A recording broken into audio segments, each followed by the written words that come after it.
Answers to some of these questions. Aare Gani Adams. Good day to you, sir. How are you today? Thank you very much, my brother. Very good. So let me open on the note that last time I saw you, you weren't yet an Aare or the Aare Ona Kakanfo. At that time, we used to refer to you as Otumba Gani Adams. So let me quickly come updates by asking the roles specifically of Aare Ona Kakanfo, the roles you are to play, and to also consolidate on that by asking, how easy have you found playing these roles? Are you getting the required cooperations to be able to deliver on these roles so far? Well, from immemorial, from 1530 when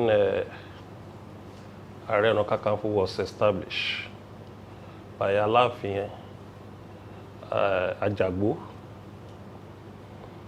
Aare Ona Kakanfo always be chief of the defense staff for Yoruba land.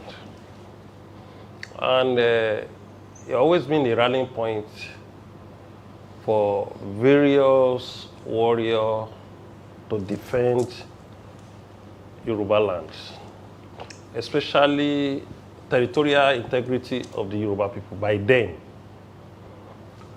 But after the amalgamation, you know, a sovereignty was formed by the colonial masters, by Sir Lord Lugard. The power of defending territorial integrity can never work anymore. So definitely, we now have the modern Aare Ona Kakanfo.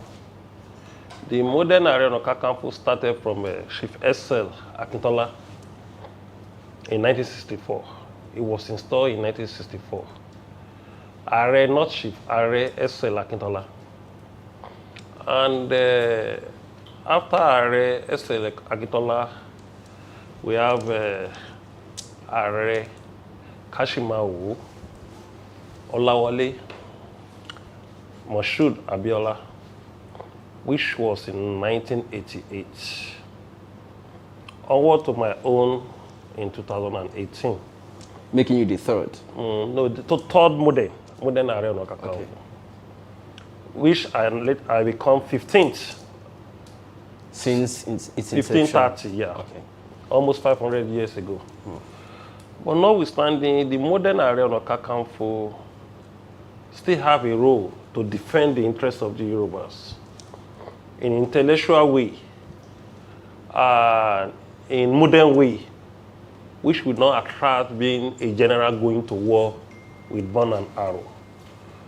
The modern Aare Ona Kakanfo have the responsibility to foster unity within the Yoruba people and to canvass for progress and use that platform and this position to call upon our people in diaspora, especially those people that have been taken away from us during the slave trade right from the 14th century of the Portuguese explorer that came to Nigeria.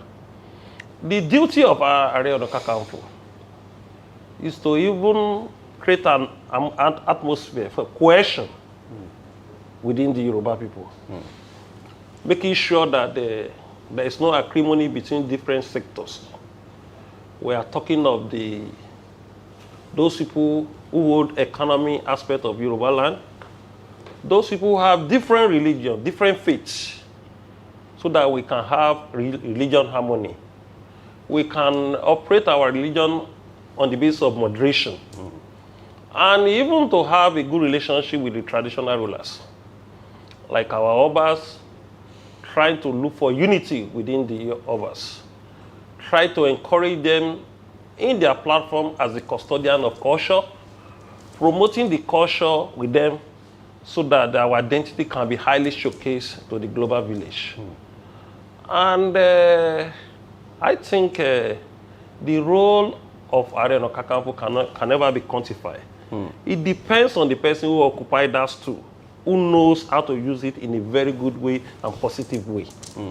Are you therefore saying that the role has been restricted from being the warrior who defines territorial integrity to that of ceremonial roles? Definitely. You can't expect the role the monarch play in times of the royal empires and compare to the time we have the modern democracy. Even the Queen of England, the most powerful monarch in the whole world, have a limitation in British affairs when it gets to certain stage.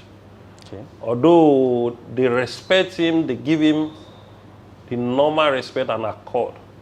They accord that normal respect. But notwithstanding, Mama Shali have a limitation in terms of power in the House of Commons.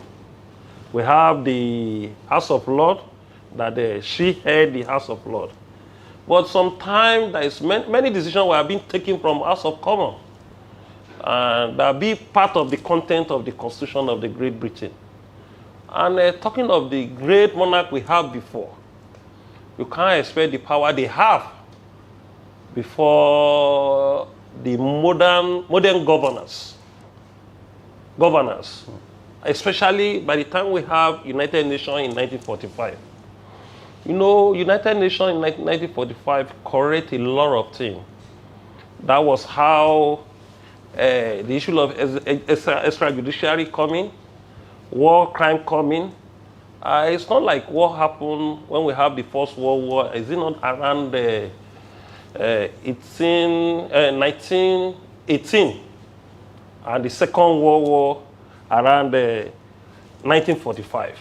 So when the United Nations come on board, it reduced absolute power from the leaders. There was check and balances from different countries. So, and it affects us in Africa too. Don't forget the Berlin Conference in 1885, that they just partition us according to their interests. So the partition even affects us that most of our people are still in Benin Republic. About 60% of Yorubas was called to Benin Republic as a nation. They normally pay homage to Oyo and Ile-Ife now. And don't forget that most of our people are still in Togo with tribal mark. Don't forget most of our people settle in Ketu community after apply whole border of Togo.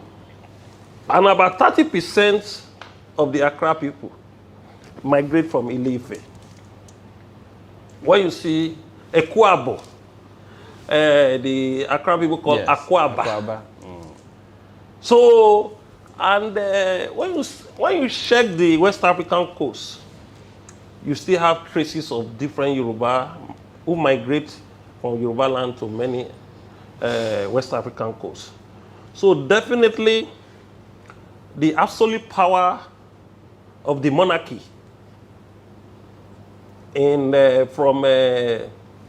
from almost 700 years reduced after the 1885 Berlin Conference and onward to 1914 of amalgamation. The power of running the community lies between Alaafin and Oni of Ife, who happen to be the head of the source. But Alaafin have a strong political power beyond Yoruba land to some West African coasts. Don't forget that Aare Gani went to go and fight war in Kumasi. When the Yoruba people were being first era. Yes. When Yoruba people rights were being infringed, there's an Aare Gani that went there to liberate them in Ghana, part of Ghana.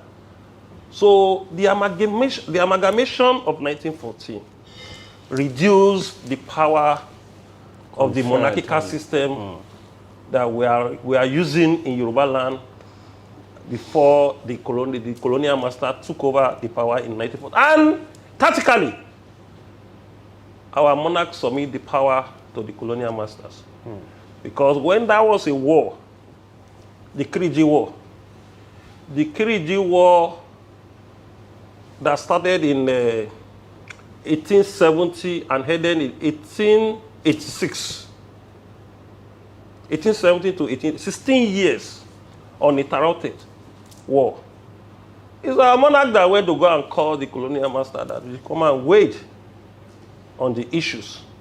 And when the colonial master realized that they were the ones that now helped them to resolve it, they now realized, let's take this power from them. And where anything that affected the monarchical system will affect the power of Aare Kakanfo, because Aare Kakanfo is working on the structure of the monarchical system. Alaafin we call Aare Kakanfo now, there is war. You have to defend social place. The Oyomesi are the parliament. They made law with the cabinet of Alaafin. So definitely there is a structure on ground. And apart from the Oyo Empire, when you go to Ife, you see their structure too. Aare Kakanfo would therefore be answerable to who as it stands right now? Well, I am answerable to Alaafin, and tactically I'm answerable to Oni. But Alaafin, you know, Oyo is a warrior from beginning. They are warrior. So anything about war is always being attracted to Oyo. Alaafin of Oyo, and then tactically you said to Oni of Ife. So we close that and then we come to the next. There's one thing I want you to know. Okay. Aare Kakanfo, who want to live in peace, must have a mutual respect for our monarch. Even beyond Oni. You have to respect Alake. You have to respect Awujale. You have to respect, you have to have a mutual respect for them. Because you say Aare Kakanfo of Yoruba land, and most of the chunk and bigger city, the head of it, you have to give them their own respect. A mutual respect. It's not limited, because I don't want you to drag it to a stage of controversy. Yeah. It's not limited. I'm just saying. Clarification here. Okay, Oni can summon me now. Oni of Ife can say, Aare Diarira. Likewise, Alaafin, Kabiyesi Alaafin normally called me. Even in terms of a discussion, Alaafin will say, Aare, come, I want to discuss something with you. Even on state of the nation. And other monarchs with mutual respect. By asking whether you get the required cooperation from all stakeholders in Yoruba land to be able to perform the duty you have to perform as Aare Kakanfo. Because it is usually said that Yorubas don't always agree. Where you don't expect that you have a full cooperation when you hand a position like this, because we have a rotten system already. We have almost rotten society already. And we have the people who die and whine, make their money in the rotten system. So don't forget that those people will influence even those who matter against you when you started. But you have to you have to stand on your foot and believe in your cause. With time, the dust will settle. With time, the dust will settle. With time, truth will prevail. With time, Yoruba will know those who are ready to sacrifice for them. With time, they will know people who are enslaving them on the name of politics. With time, you will know the commercial politician and business politician. With time, we will know those people who believe on selling out Yoruba people to enrich themselves and to get fame. I'm coming from the angle of a human rights activist. I'm not a serious and bigger investor. I'm not a kind of person that can use money to buy them to buy their will. I'm not a kind of person that can just cross into politics without getting to starting stage. So definitely my own approach will be quite different. When God wants to salvage Yoruba from any problem, it's always been a miracle. It's always been a miracle. So you'll be playing your right part. You stand for the interest of your people. You won't compromise your principle. And you'll be honest with everything you are doing. At the end of the day, God will now show you the way. Because in the process, we will have some of the people who we call it any government in power, a jeep, who always mingle with any government, either good or bad, who make money from that, they will not like you. But at the end of the day, from the